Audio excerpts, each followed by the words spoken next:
I know I'm not getting in a bin to scoop beans. If you come to this location to look for a bean scooper. You skim over that. Give moral support. No, I know what that is. Oh, we'll go get him to run the sweep. We'll mosey on over there. Why, what? You want me to go sweep the bin? No, the bin broke again. It's broke again? Yeah. Your little precious little head. I got gloves at the road.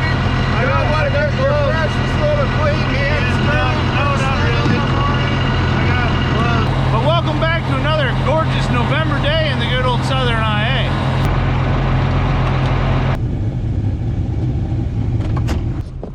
Come on, bud.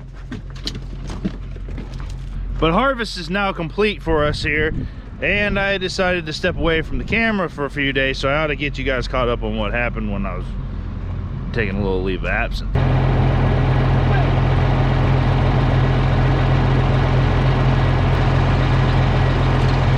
One of the few things that we started to do is we are actually doing fall anhydrous.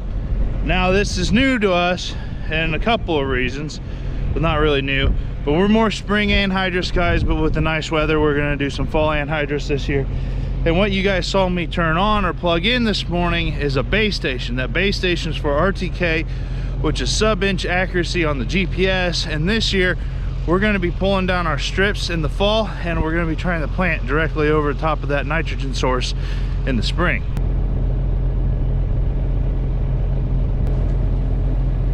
Can you guys smell the inside of those gloves? Can you smell that? You should smell that. And we'll talk more about the anhydrous here in a little bit. But on top of pulling anhydrous this year, putting down the fall nitrogen source, Dad and Andrew are out spraying corn stalks to kill winter annuals. And then they're also putting down a residual so that we can no-till into those corn stalks, and they'll be clean in the spring. Bob, you got eye bugs.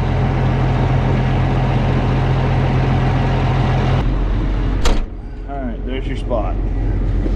And then another thing that we did is I brought an InCommand 1200 into the John Deere 9400, installed the On-Track 3 system in here so we could steer really well with the RTK. And then on the back end of this, right now we're pulled up to the guidance level, guidance map. We're running straight AB lines north and south. We talked about this in previous videos. But on the back end side, there's a map that says topography, which that means in the background, just quietly, it's mapping the elevation of this field. We can then take the elevation of this field, export it, put it into a software, come up with a tile plan for this field, then export it, put it back into the monitor, and then have a tile plan built for this field. So when we go to do tiling, which will be not before too long, we've basically got ourselves a blueprint. But we're going in 6th. I'll flip her around. We're gonna lock her on. We're gonna give her the juice. We're gonna hit her down. Giggity giggity, let's go smoking.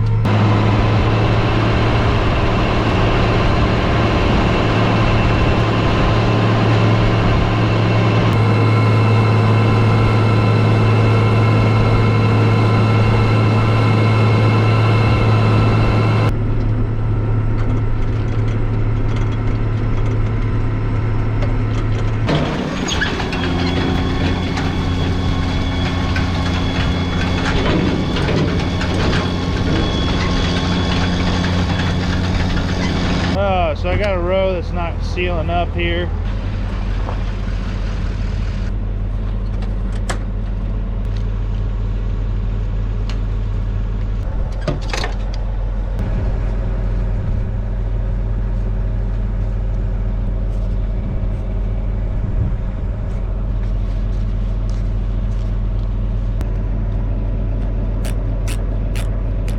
You don't see a lot of these on YouTube. People don't really do this a lot on YouTube.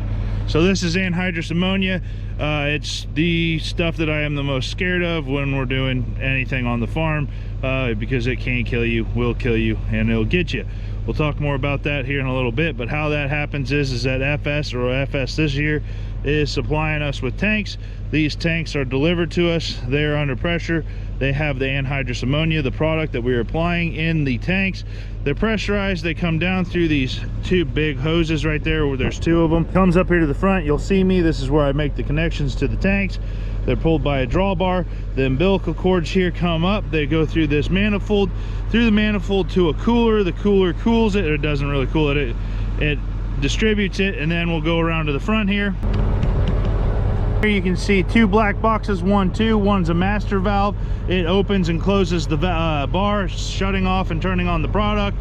The one on the front of it, I think it is what is the control valve, so it opens and closes a little bit, adjusted from your speed, which we're getting the speed from this little hockey puck SkyTrack globe. That valve is what controls how much product you're pushing on.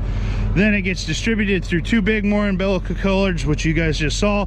Hits this. This is a distribution deal. That's kind of hard to say. Those the distribution deal then has hoses that come off of it and go to each individual knife. It gets then knifed into the ground, sprayed out these little jet sides right here, and then closed up with the two closing wheels. That's how we're pulling anhydrous ammonia.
I don't even think the chickens are up yet.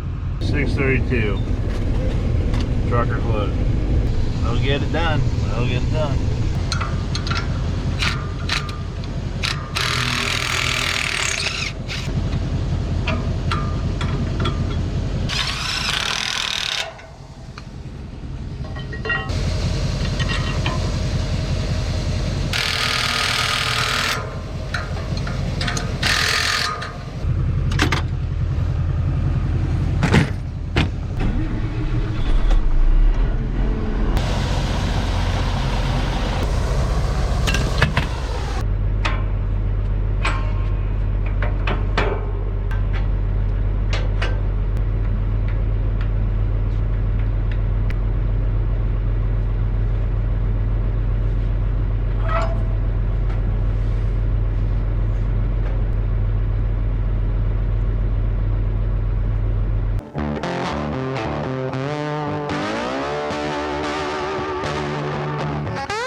It's November 6th, my dad's birthday actually, and it's supposed to be like 73 degrees.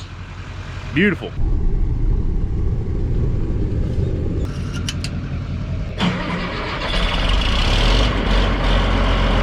So we're back at it again here today. My survey should be done this morning. Hopefully it's done this morning. We got 60-ish acres that we can pull before we pitch the base station again. So I'll have to reset that. Dad and Andrew are going to be spraying. So we should be able to actually finish up with the anhydrous acres that we're going to pull this fall. Tomorrow, not today.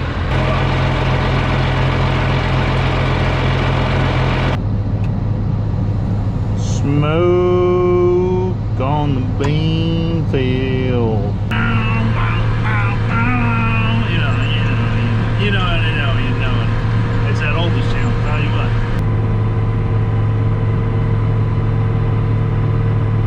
Well, we've got an issue already this morning. The rate control valve doesn't act like it's acting quite right.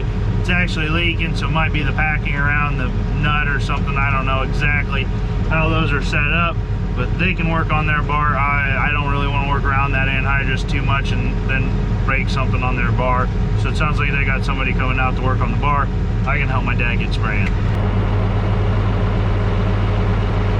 Happy birthday. Thank you. I got the right month this time, right? Yep. And the right day. And the right day. Andrew asked me a month ago, it was like, isn't your dad's birthday coming up? And I looked at my phone and it was October 6th. And I was like, oh, today's my dad's birthday. He showed up late to work. I go, happy birthday. And he goes, well, whose birthday is it? I was like, yours. And he's like, you're a month off. I was like, yeah, talk to you in 30 days.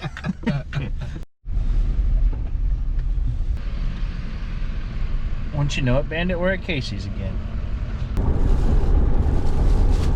You can tell none of them were blueberry today, so we went with the fritter. So a logical question you guys are gonna have is why the heck are you even pulling smoke if it's so dangerous and can kill you? Well, the anhydrous itself is super cold, so it can freeze burn you. It doesn't like hot burn you, it freeze burns you.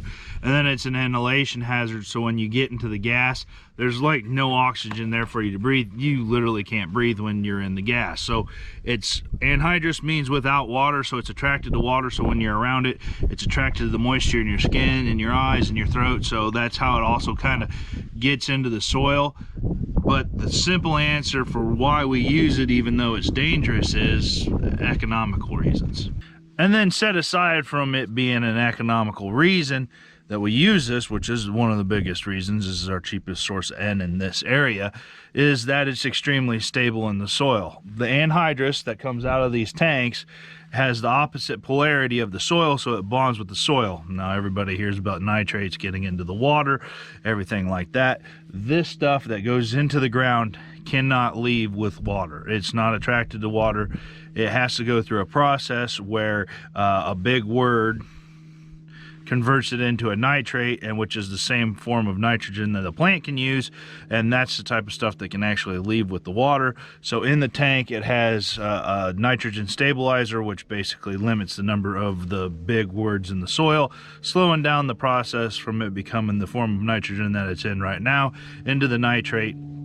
Plus the fact is, pulling it in the winter, when we get below a certain degree of temperature in the soil, that whole biological process quits and won't kick back up until the spring. So this here is safe to be doing for the environment, the plants. The only danger is to us. But the good news is when you fear it, you respect it, and when you respect it, you're safe. Boop.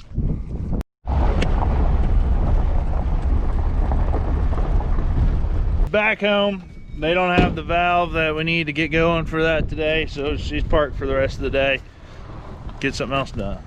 I ought to be smart enough to know not to show up where spraying's happening and ask what he can do, because your butt's gonna end up in the sprayer.